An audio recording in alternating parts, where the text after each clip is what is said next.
Hey, it's Fox from Inferno Fox Gaming.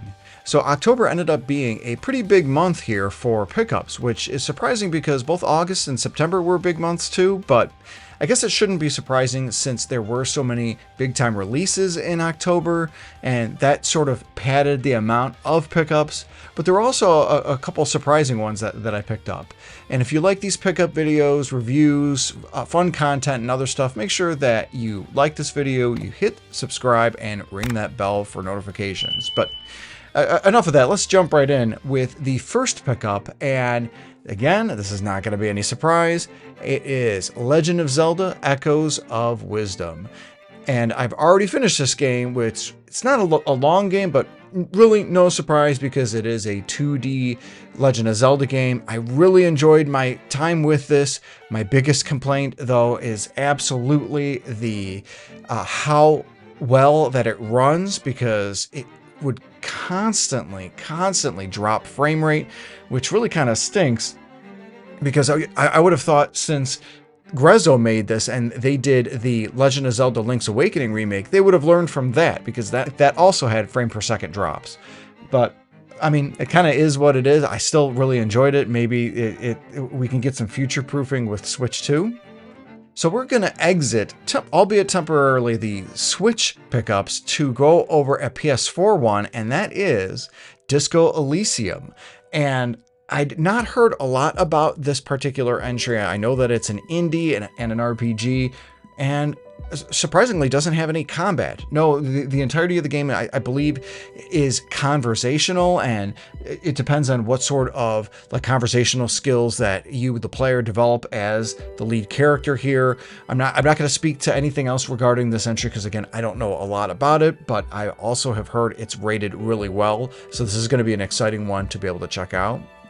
While we're on the PS4 train, we've got Final Fantasy 1 through 6, the Pixel Remaster. And I'm just laughing because I already have the collector's edition for the Switch. This, of course, as you can see, is the ESRB version. Square Enix finally started reselling the standard versions that you have here for both the PS4 and the Switch physically, so you can pick these up. I think you still can, on not only the Square Enix store, but also places like Amazon or even Best Buy. Again, worst comes to worst, just play Asia it won't have the ESRB, but again, I'm crazy. I have to have the PS4 version of this.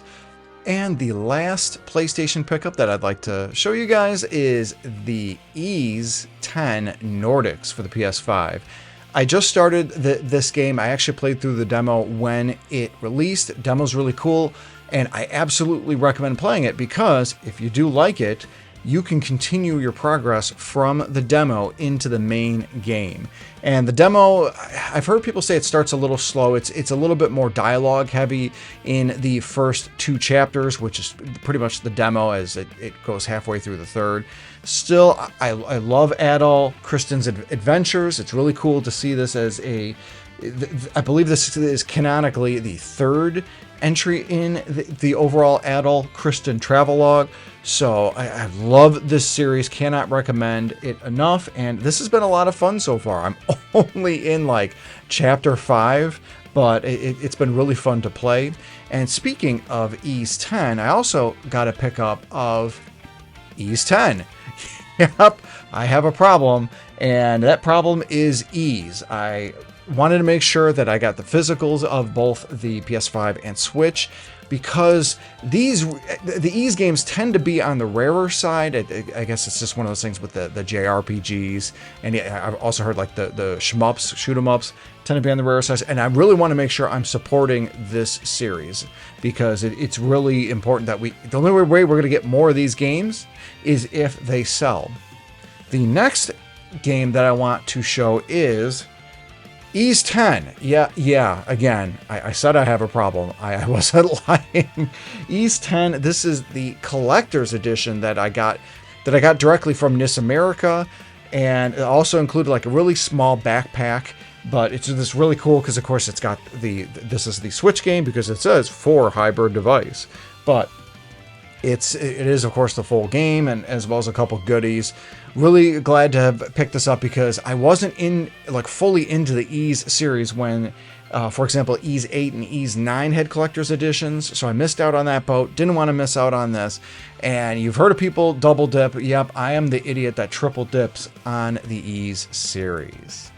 So let's go ahead and get into some of the standard pickups, and this is going to be pretty Switch heavy.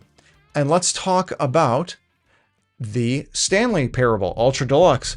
Again, this is another one I don't know very much about. I believe it started on PC Steam, and this is the port that went to the Switch physical edition.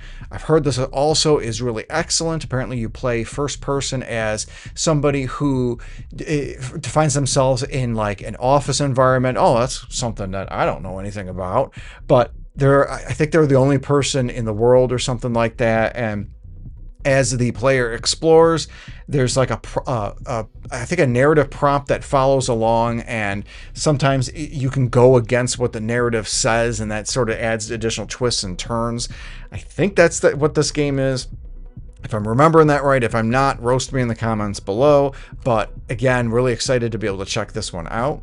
The next one is the Luigi's Mansion 2 HD. Non-ESRB version, but that's okay. This was a really nice present I got from Jamie Owls for, I think it was a combination for our anniversary in October, as well as completing the Chicago Marathon. So really grateful to be able to have this. Thank you, Jamie Owls.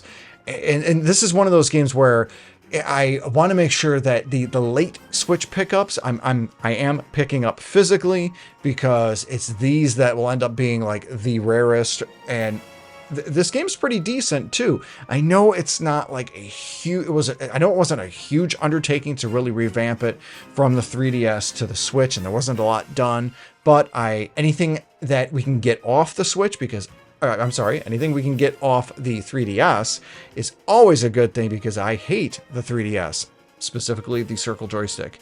If the Analog team can make their own version of the DS/3DS where we can pop physical games in there, I would love that. So Analog, if you're listening, I hope you're working on a DS 3DS machine. The next pickup, and again, sort of on that same track, Mario vs. Donkey Kong. This was another gift that I got from Jamie Owls. So again, thank you again, Jamie Owls. This game has been getting slept on really hard. I played the demo and I had a really great time, and it feels like the Game Boy Donkey Kong game. And Game Boy Donkey Kong is the best Game Boy game. I won't hear any argument in the comment section below. Better than Pokemon Red and Blue.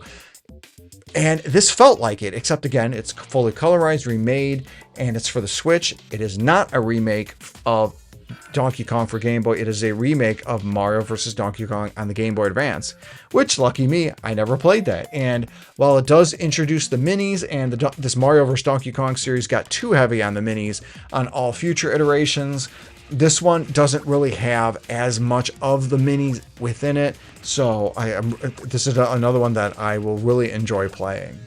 The next one is AI, the Somnium Files. Now, in one of my previous pickup videos that I did, I think it was August, I picked up the Nirvana one, which was the sequel. This is something my buddy Runjin Run and I had been looking for, and they discontinued this, but thankfully, VGP.ca, I believe they were the ones that got reprints or requested reprints made from Spike Chunsoft. So I was finally able to not only pick one up for myself, but also Runjin Run as well. So thank you for that. And I think this is one of those like visual novel games. I don't know too much more about that. Let me know in the comments section below more about AI, the Somnium Files.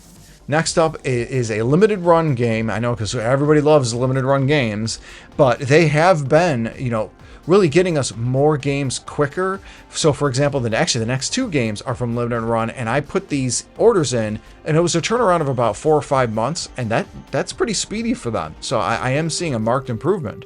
This first one for that is Animal Well, and this was like a sleeper indie hit, and it's got like a super basic sort of scanline view, but I've heard it is I think it's a Metroidvania. Excellent game, and I really do enjoy my Metroidvania. So if you've played Animal Well, let me know in the comment section below if this one is worth the time. Well, I'll probably still play it even if you say it's not. So, but let me know your experiences. Love to hear. And the other one from Limited Run Games is the Double Dragon collection. And I already have the Kunio-kun and Double Dragon collection, but that one is a little funny in that it's only like the NES versions of the Double Dragon games and the Kunio-kun ones. So it didn't have what is my favorite Double Dragon game, Super Double Dragon. And that probably sounds funny to you because a lot of people love Double Dragon 2 for the NES, and that's fine, but I really enjoyed Super Double Dragon. But one of the issues with Super Double Dragon is it's kind of slow. The great thing about this is there are speed options. You can increase it up to 2 times the speed. I don't recommend that, but I've really been enjoying about 1.4, 1.5 times speed. It's the perfect amount. It does not increase the soundtrack, which the soundtrack for Super Double Dragon is by far what I think the best on the series. And it was definitely worth it just to get this alone. So was really happy to have that. The last pickup is something that this year I went to Milwaukee's Midwest Gaming Convention and Philadelphia's Too Many Games. None of the booths had this. So I went to my local Disc Replay here in Chicagoland and found it just last week. And I'm like, how the heck did they have that? And that is Super Metroid for the Super Famicom. And this is complete in box. Again, the box itself, manual, and the Super Famicom cartridge. The quality is just good because there's a couple little scuff marks here, as you can see, but it's perfect for me. I've wanted a physical complete in box of the Japanese version, even though the complete in box for the American or North American ones are a lot more expensive than this. I feel like the Super Famicom ones are rarer, although the individual cartridges that sell loose for the North American ones tend to be cheaper. When I say cheaper, I mean like when comparing to Japanese complete in box, because they're not all that cheap. Anyway, this is one of the best Super Nintendo games and really video games of all time. This version I just love to get because really Japanese versions and really Japanese Metroid, it doesn't really sell that well. It really sells better here in North America, and I believe even in PAL regions, like European regions. So it's really cool to be able to finally get the Super Famicom one. Really excited to have this, but again, it was a really big month for pickups in October. Was not expecting that. Let me know in the comments section your thoughts on my pickups as well as what you guys have picked up. Thanks again for watching, and have a great day.